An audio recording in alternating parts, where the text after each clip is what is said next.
हाँ, वही चीज़ तो आपको बता रहे हैं कि विश्व के प्रमुख फसलें एवं उत्पादक देश जो है उसी को हटाया गया है ना, कि वो थोड़ा करंट के पार्ट में आ जाता है, कभी-कभी चेंज होते रहते हैं।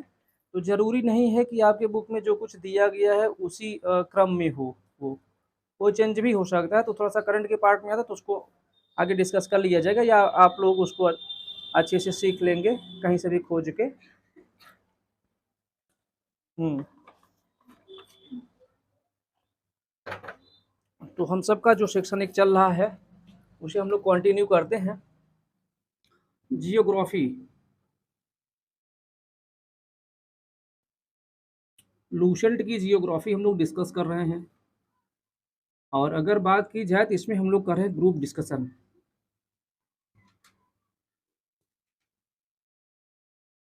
ग्रुप डिस्कशन, और ये ग्रुप डिस्कशन का पार्ट कौन सा चल रहा है? शायद आज पार्ट 13 है क्या? पार्ट 13 है ना? ये है। अच्छा, एक चीज़ और आप लोगों को बताएं, अगर पार्ट 12 अगर आप लोग देखे हों तो उसमें थोड़ा सा माइक की मिस्टेक आ गई थी। आगे चल करके शायद 12-13 मिनट के बाद माइक शायद स्विच ऑफ हो गई थी, तो उसमें आवाज़ नहीं आ रही थी। तो कोई दिक्कत नहीं है, हम लोग आगे अपना कंटिन्यू करते हैं। आज 13th डे है हम सबका लूसेंट के ग्रुप डिस्कशन में। तो कोई एक हमको बुक आप दे दीजिएगा जिससे हम आगे कंटिन्यू कर सकें ना। कोई एक को हमें दे दीजिए। सही।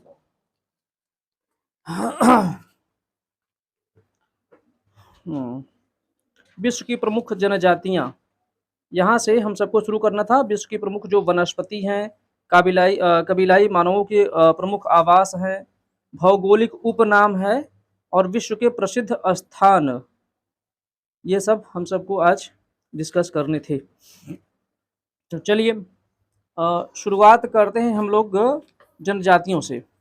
जो विश्व की जनजातियां हैं उनके बारे में हम लोग आज डिस्कस करते हैं। शुरुआत की जाए, अगर मैं आप लोगों से पूछूं कि एस्किमो जनजाति, एस्किमो जनजाति कहाँ पाई जाती है? ग्रीनलैंड और कनाडा में यहाँ पर एस्किमो जनजाति पाई जाती है। अच्छा ठीक है। अगर हम आपसे ऐसे पूछें कि खिरगीज, खिरगीज ये मध्य एशिया में पाई जाने वाली जनजाति है खिरगीज। और एक है माओरी, माओरी, माओरी न्यूजीलैंड की ये जनजाति है। ठीक है। अगर हम आपसे बात करें, एक है वेदास, वेदास ये जनजाति, हाँ ये श्रीलंका में पाई जाती है। अच्छा है ये वेदास श्रीलंका में। अगर आपसे बात करें यूकाधिर, यूकाधिर एक जनजाति है, ये कहाँ पाई जाती है?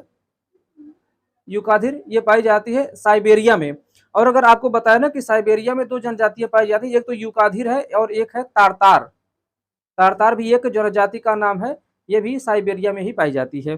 चलिए आगे हम बात करते हैं। अगर हम आपसे बात करें आइनू, आइनू जनजाति कहाँ पाई जाती है? आइनू जनजाति है जापान में, आइनू जनजाति जापान में है। ये तो आप लोग बता रहेंगे। बुशमैन, बुशमैन, अरे ये बहुत बहुत पूछा जाने वाला ये क्वेश्चन है। ये जनजाति काफी बार पूछी गई है। ये पाई जाती है आपकी कालाहारी मरुस्थल में, कालाहारी मरुस्थल में पाई जाती है बुशमैन जनजाति। रेड इंडियन कहाँ पाए जाते हैं? रेड इंडियन अमेरिका में पाए जाते हैं, कनाडा में पाए जाते हैं। ये चीज़ जानते रहें आप लोग। पिग्मी, पिग्मी, पिग्मी पाए जाते हैं कांगो बेसिन, कांगो बेसिन गणराज्य है वहाँ पाए जाते हैं। बोरो, बोरो जनजाति ये कहाँ पाई जाती है? बोरो ब्राज़ील में पाई जाती है, बोरो ब्राज़ील में पाई जाती है जनजाति है। ठीक है।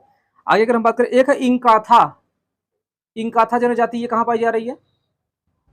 ये पाई जाती है, हाँ हाँ, अफ्रीका, साउथ अफ्रीका में इंकाथा पाई जाती है। अच्छा तारतार भी हम आपको बताए साइबेरिया में पाई जाती है। बद्दू एक जनजाति है, बद्दू, ये बद्दू जनजाति अरब में पाई जाती है, अरब। ऐसे ही एक है जुलू, जुलू, जुलू पाई जाती है नेटल प्रांत जो है दक्षिण अफ्रीका में, नेटल प्रांत। तो वहाँ एक विशेष जगह ही है नेटल, वहाँ की रहने वाली जनजातियों को कहा जाता है नेटाल, जुलू कहा जाता है उनको, नेटाल प्रांत में पाई जाती हैं ये। चलिए आगे हम लोग बात करें विश्व की जो प्रमुख वनस्पतियां हैं। कभी कभी इस तरह के क्वेश्चन हम सबसे पूछ लिए जाते हैं कि जरा आप बताइए कि हाइड्रोफाइट में किसका अध्ययन किया जाता है, या हाइड्रोफाइट किससे संबंधित है, हाइग्रोफाइट किससे संबंधित है, या फिर अगर लिथोफाइट, हेलोफाइट, ये सब किससे संबंधित, ऐसे क्वेश्चन हम सबसे पूछ लिए जाते हैं। तो इन सब पर भी थोड़ी सी हम लोग चर्चा कर लेते हैं। आइए देखते हैं। बात करें ट्रोपोफाइट। ट्रोपोफाइट किससे संबंधित वनस्पति है? उष्णकटिबंधीय जलवायु की ये वनस्पति है। उष्णकटिबंधीय जलवायु की वनस्पति है ट्रोपोफाइट। अगर हम आपसे बात करें हाइग्रोफाइट, हाइग्रोफाइट दलदली जगह पर उगाई जाने वाली वनस्पति है ये हाइग्रोफाइट। अच्छा, हाइग्रो मीन्स आप लोग समझते हैं हाइग्रोमीटर से क्या मापा जाता है? हाइग्रोमीटर से ह्यूमिडिटी मापी जाती है, आर्द्रता जिसको आप लोग कहते हैं। आर्द्रता क्या होती है? जलवाष्प की मात्रा ना, जलवाष्प जहां पर होगी, अगर उसे पृथ्वी पर अगर देखा जाए तो दलदल जहां पर होगा वहां पर जलवाष्प अधिक होगा, जल की मात्रा अधिक होगी, तो वहां पर उगने वाली वनस्पतियों को हाइग्रोफाइट के अंतर्गत रखा जाता है। आगे अगर हम बात करें, एक होता है जीरोफाइट। जीरोफाइट, हाँ, मरुस्थल की वनस्पति है ये। जीरोफाइट का मतलब, इसका नामकरण कैसे हो जानते हैं? जीरो, जीरो का मतलब समझते हैं शून्य। जीरो का मतलब शून्य, जहां की उत्पादकता शून्य हो जाए वहां की वनस्पतियों को जीरोफाइट के अंतर्गत रखा जाता है। जीरोफाइट। आगे चलिए बात करते हैं। एक है हाइड्रोफाइट। हाँ, हाँ, जल में उगने वाली वनस्पतियों को हाइड्रोफाइट के अंतर्गत रखा जाता है। अच्छा, एक ऐसे हाइड्रो मीन्स ही जल होता है, आप लोग जानते होंगे। हाइड्रोफोबिया क्या मतलब होता है? जल से, एक फोबिया मीन्स होता है डर ना। हाइड्रोफोबिया का मतलब जल से डर लगता है, शायद ये कुत्ते के काटने से जो रेबीज नामक बीमारी हो जाती है उसमें ये लक्षण देखने को मिलती हैं। तो हाइड्रोफाइट अगर कहा जाए तो हाइड्रो मीन्स ये होता है जल। तो जल में जो उगने वाली वनस्पतियां हैं उनके अध्ययन को हम उनके लिए हम हाइड्रोफाइट का यूज करते हैं। आगे अगर हम बात करें, एक है हेलोफाइट। हेलोफाइट, एक वर्ड है हेलस। हेलस में जानते हैं क्या होता है? हेलस में होता है लवणता। अच्छा, मैं आपसे एक चीज और पूछूं, समान लवणता वाले स्थानों को मिलाने वाली काल्पनिक रेखा को क्या कहते हैं?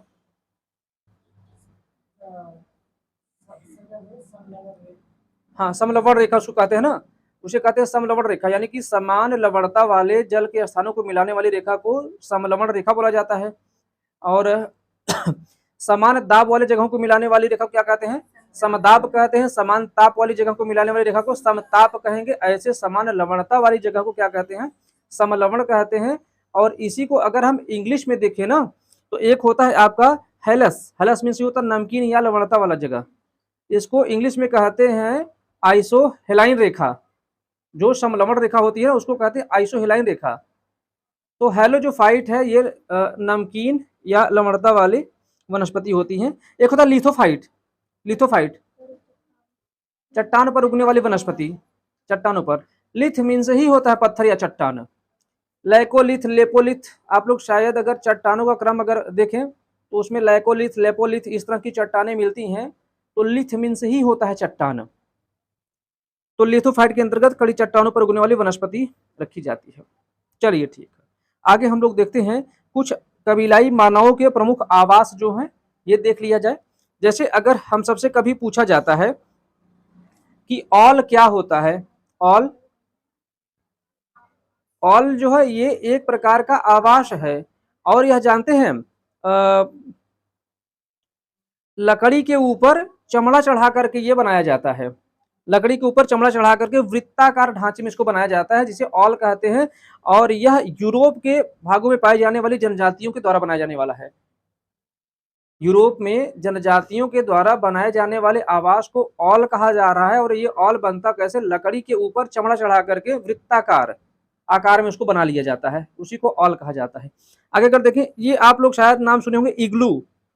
इग्लू, इग्लू एस्कीमो जनजाति के घर को इग्लू कहा जाता है ना। इग्लू क्या होता है? ये बर्फ का घर बनाते हैं ना। हाँ, एस्कीमो जनजाति जो है वो इग्लू नामक अपना आवास बनाती है, बर्फ से ये बनाते हैं इसको। आगे अगर से बात करें हम, तो एक और होता है क्रॉल।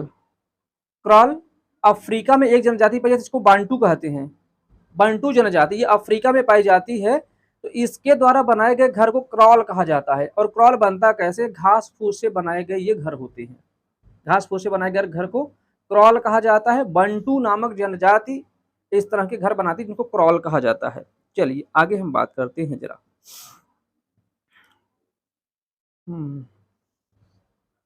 युर्त एक होता है।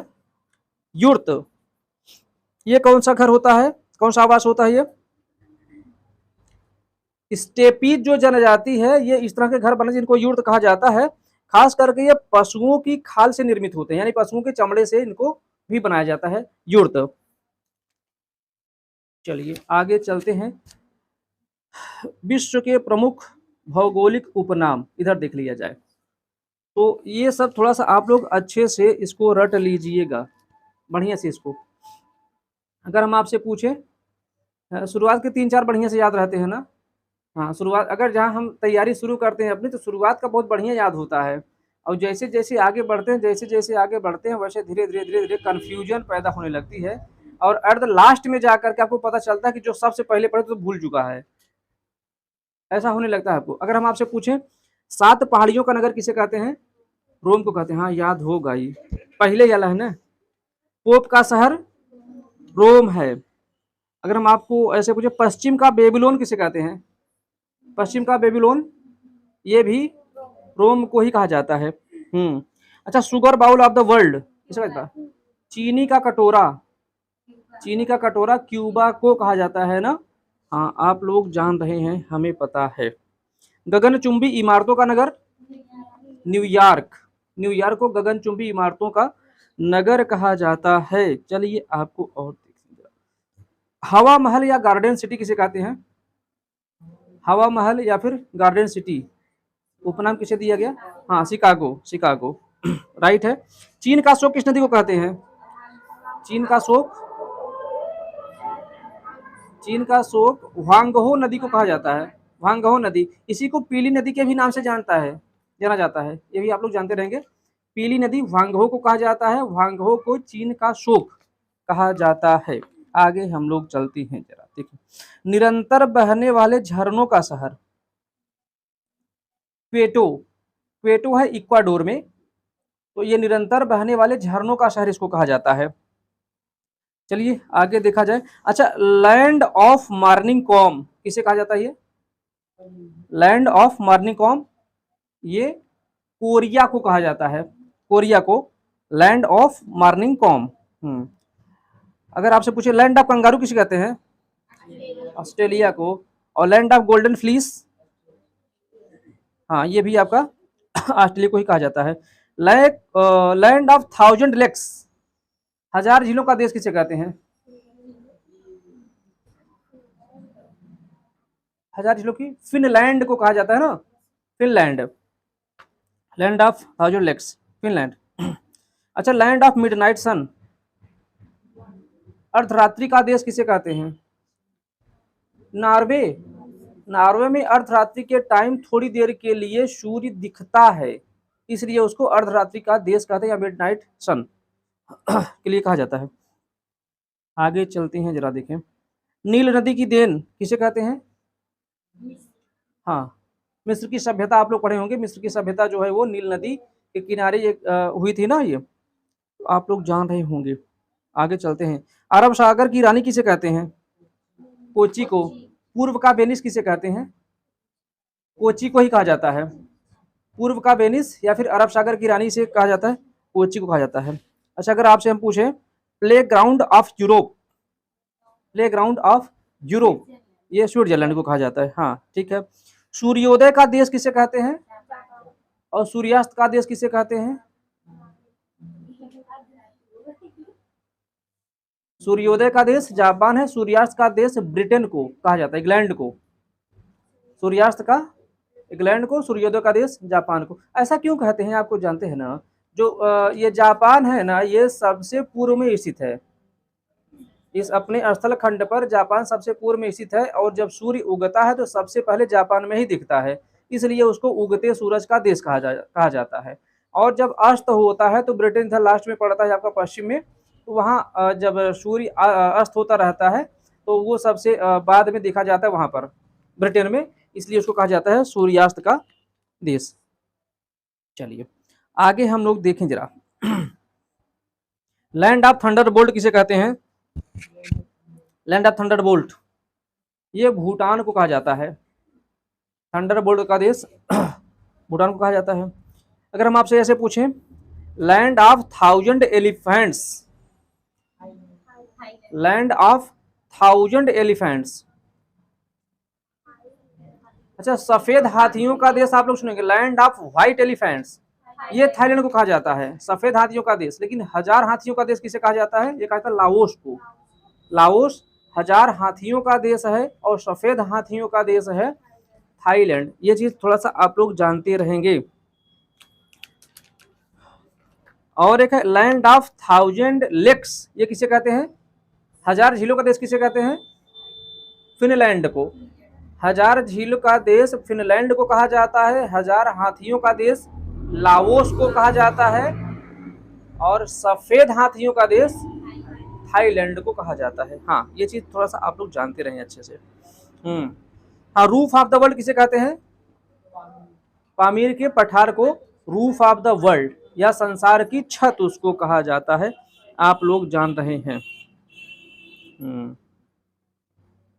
अंध महाद्वीप किसे कहते हैं? अंध महाद्वीप किस महाद्वीप को कहा जाता है? अफ्रीका को कहा जाता है। अफ्रीका को अंध महाद्वीप कहा जाता है। क्यों कहा जाता है? अच्छा, अंधे लोग क्या होते हैं? देख नहीं पाते। इसी तरह से जो अफ्रीका महाद्वीप है उसे भी दिखता है। असल में होता है ना कि अभी अगर देखा जाए तो पूरा वर्ल्ड जो है ये डेवलपमेंट को प्राप्त करने के लिए एकदम अग्रसर है। एकदम वो आगे बढ़ना चाहता है कि दुनिया में हम सबसे आगे हो जाएं, हम सबसे आगे हो जाएं। लेकिन अभी जो अफ्रीका महाद्वीप के जो देश है ना, वो एकदम से न्यूट्रल बैठे हुए हैं।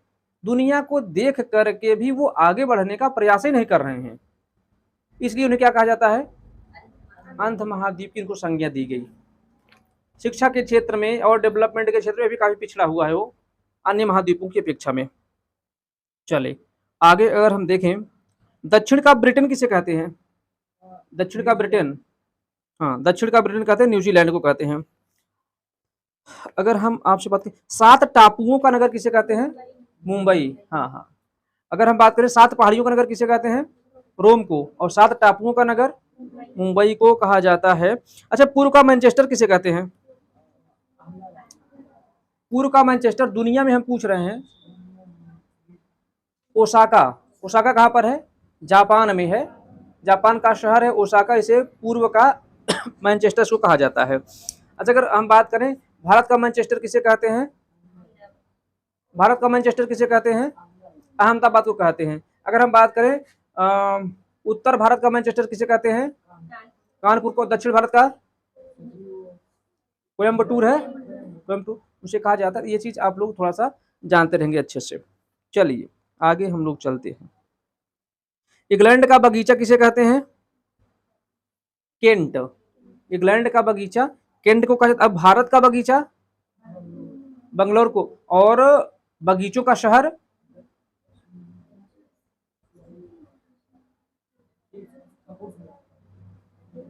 कोयम्बटूर ही है। कोयम्बटूर को बगीचों का शहर कहा जाता है। और भारत का बगीचा किसे कहा जाता है? बंगलोर को कहा जाता है। और ये है ब्रिटेन का बगीचा किसे कहा जाता है? केंट। जानते रहे ये सारी चीजें ना।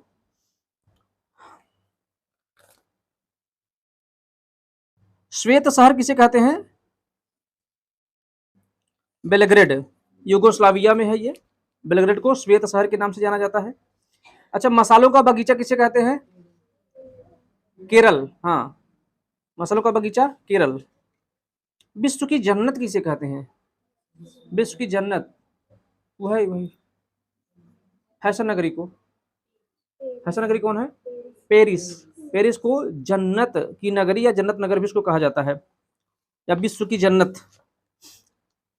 अगर आगे हम लोग चले देखें, पवन चक्कियों का देश, पवन चक्कियों का देश या पवन चक्कियों की भूमि किसे कहा जाएगा? ये नीदरलैंड को कहा जाता है। पवन चक्कियों का देश, पवन चक्कियों की भूमि, ये कहा जाता है नीदरलैंड को। अच्छा, सुकुमार फूलों का देश किसे कहा जाता है? सुकुमार फूलों का देश किसे कहा जाता है? ये कहा जाता है जापान को, जापान को। तो ये सारी चीज़ें आप लोग अच्छे से जानते रहें। हमें लगता है कि और आगे पूछे तो शायद आपको वो अच्छे से तैयार नहीं होगा, इसलिए मुझे लगता है कि ये इनफ है और आप लोगों की तैयारी भी हम देख चुके हैं, इसलिए हम सोच रहे हैं कि और आगे हम ना पूछें। ठीक है, कल के लिए जो आपका है विश्व के प्रसिद्ध स्थान, विश्व के प्रसिद्ध जो स्थान है वो, और विश्व की जो प्रमुख भौगोलिक खोज है, ये आप लोगों को पढ़ कर के आना है। कल यही हम 2 ही करते हैं, बाकी उसके बाद महासागर है, वो सब हम लोग आगे चलेंगे फिर अगले दिन। हाँ। हाँ, हाँ, हाँ। अच्छा, रक्तवर्ण महिला रोम को कहा जाता है ना?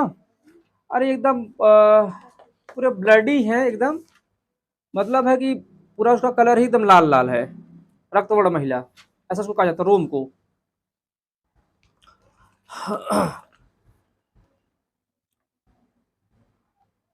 तो आप लोग ये पढ़ करके आएंगे, प्रसिद्ध स्थान, भौगोलिक खोज, ये सब पढ़ करके आएंगे।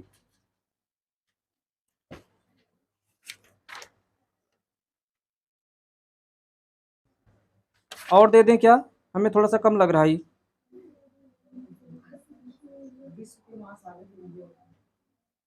महासागर और नहर,